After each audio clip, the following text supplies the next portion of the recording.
Olá, amigos do Centro Espírita Augusto Silva.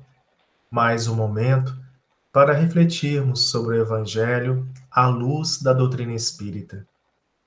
Que nosso Mestre Jesus nos ilumine, renovando ainda mais nossos pensamentos, renovando ainda mais nossos sentimentos. Vamos refletir sobre a semeadura da palavra. O orientador espiritual Emmanuel diz que a existência terrestre pode ser comparada à laboriosa viagem, onde o corpo é a embarcação, o pensamento é a força, a língua é o leme. O que estamos, meus amigos, semeando por meio de nossas palavras na viagem da vida? Estamos semeando bem, a paz, ou estamos semeando perturbação, desequilíbrio? Lembremos de Jesus, que diz: Bem-aventurados os que são brandos, porque possuirão a terra. Bem-aventurados os pacíficos, porque serão chamados filhos de Deus. Vamos refletir sobre a responsabilidade perante as palavras que podem contribuir ou prejudicar a nossa caminhada evolutiva. E nós trazemos uma advertência do apóstolo Paulo, presente em sua primeira carta a Timóteo, capítulo 1, versículo 7. Timóteo, ele foi um dos colaboradores de Paulo na divulgação do Evangelho. Na primeira carta, Paulo traz orientações a Timóteo em relação ao trabalho que ele deveria desenvolver. Trabalho de esclarecimento e orientação, além de alguns conselhos. Então, vamos à advertência do apóstolo Paulo. Então ele diz: querendo ser doutores da lei, e não entendendo nem o que dizem, nem o que afirmam. Então, está na primeira carta a Timóteo, capítulo 1, versículo 7. Paulo alerta sobre aqueles que falam com arrogância e aparência de saber, mas sem verdadeira compreensão. Emmanuel, na obra Vinha de Luz, traz comentários sobre essa fala de Paulo. Emmanuel comenta sobre o poder que as palavras têm de edificar ou destruir, e que muitos semeiam confusão, mesmo sem intenção. Então, nós temos aí esse capítulo 15, que tem como título Não Entendem. Então, está presente na obra Vinha de Luz, de Emmanuel. Então, vamos trazer aqui algumas reflexões, né, alguns comentários. E Emmanuel, ele vai iniciar o capítulo dizendo o seguinte para a gente: em todos os lugares surgem multidões que abusam da palavra. Emmanuel comenta sobre o uso irresponsável da palavra, seja na política, religião, ciência ou nos lares. Nós temos palavras destrutivas que estimulam, né, iniciativas no bem. Temos boatos, calúnias, fake news, comentários negativos que desmotivam o próximo.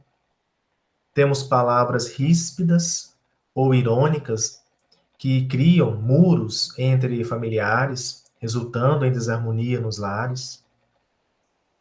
E Emmanuel, ele comenta sobre aqueles que fazem uso arrogante e irresponsável da palavra, que emitem opiniões como se fossem verdades absolutas, sem real conhecimento, apenas para parecerem sábios ou influentes.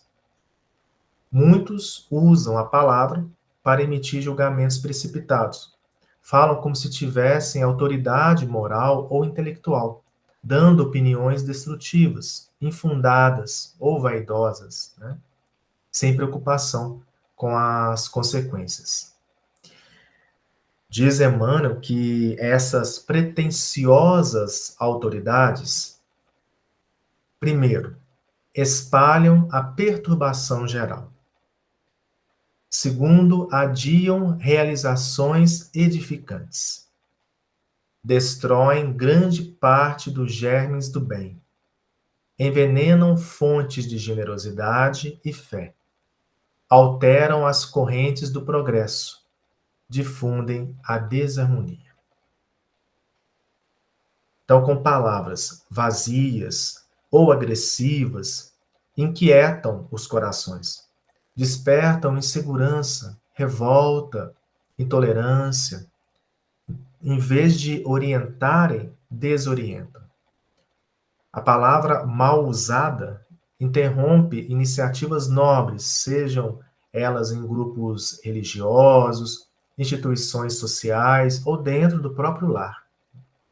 Em alguns grupos religiosos, nós temos o uso da palavra para manipular, amedrontar ou dividir.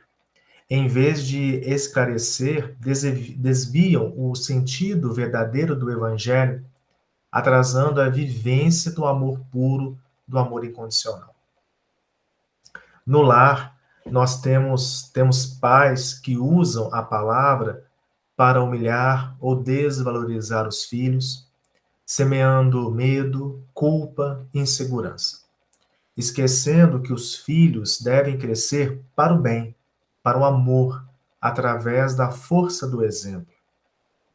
Na sociedade, nós temos líderes que distorcem verdades ou promovem discurso de ódio, polêmicas infundadas, prejudicando multidões, desmotivam ou paralisam ações benéficas que poderiam aí estar sendo realizadas. André Luiz, nosso querido André Luiz, ele fala para nós sobre símbolos nas palavras. Está na obra Busca e Acharás. Então, ele fala o seguinte. Então, a mensagem tem como título símbolos nas palavras. Então, ele diz para nós: em nos reportando à indulgência, recorde-se que o verbo pode ser definido em variadas comparações. A palavra de bondade é uma semente de simpatia. A frase de acusação é um golpe agravando a ferida que nos propomos curar. O conceito otimista é luz no caminho. O grito de cólera é curto-circuito na sistemática das forças em que venha a surgir. O diálogo construtivo é terapêutica restauradora. O comentário deprimente é pasto da obsessão. A nota de esperança é porta de paz.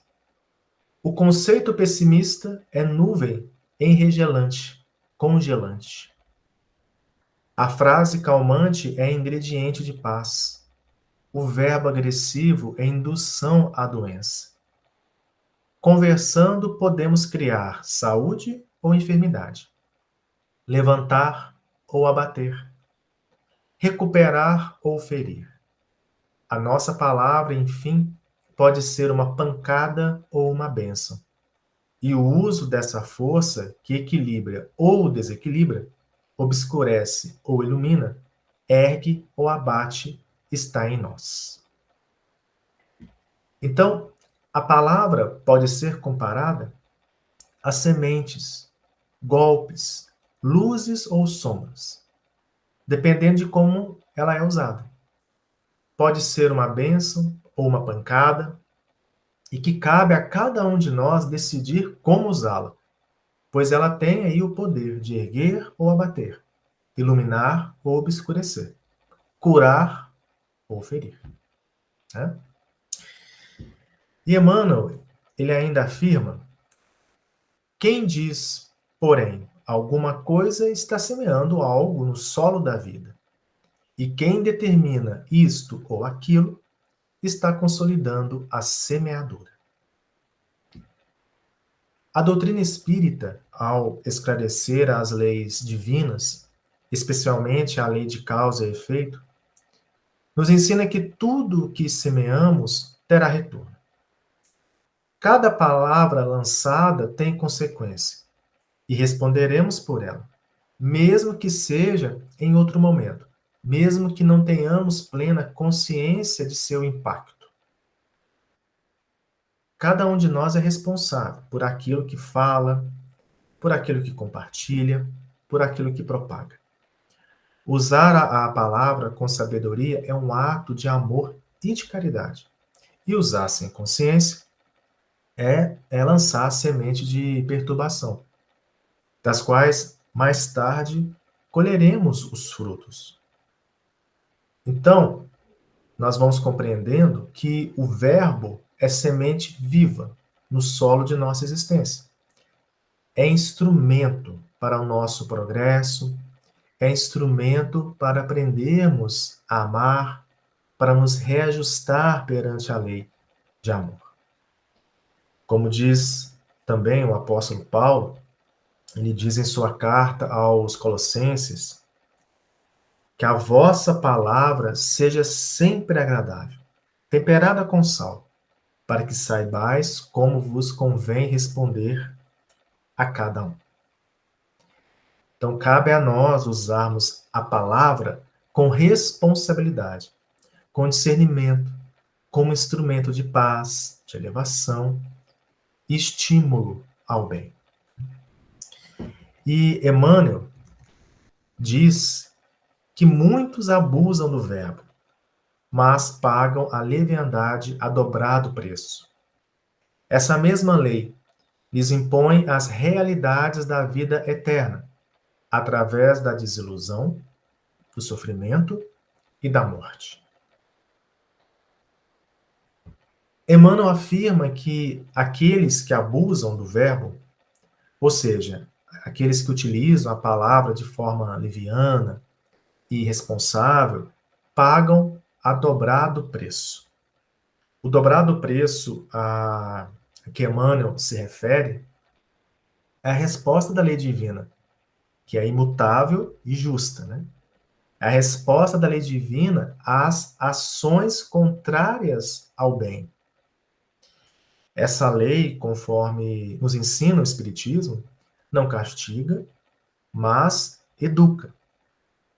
Então, quem semeia perturbação por meio da palavra acaba colhendo, com o tempo, as consequências naturais de seus atos, ainda que não perceba de imediato.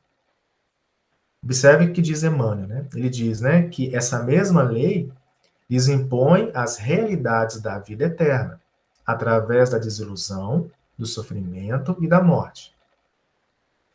Nós sabemos que o espírito progride através de várias existências, indo de encontro às realidades da vida eterna, da vida maior. Quando usamos mal a palavra, estamos atrasando o nosso progresso, exigindo a reparação dos danos que causarmos. A desilusão, né? A desilusão, ela surge quando a verdade se impõe, quando o espírito reconhece que suas palavras não edificaram, que não espalharam bem. O espírito colhe o fruto de suas próprias criações, sentindo-se frustrado, arrependido. Temos o sofrimento como consequência dessa semeadura infeliz, surgindo conflitos, angústias e experiências. Surgem experiências que vão conduzir ao aprimoramento moral.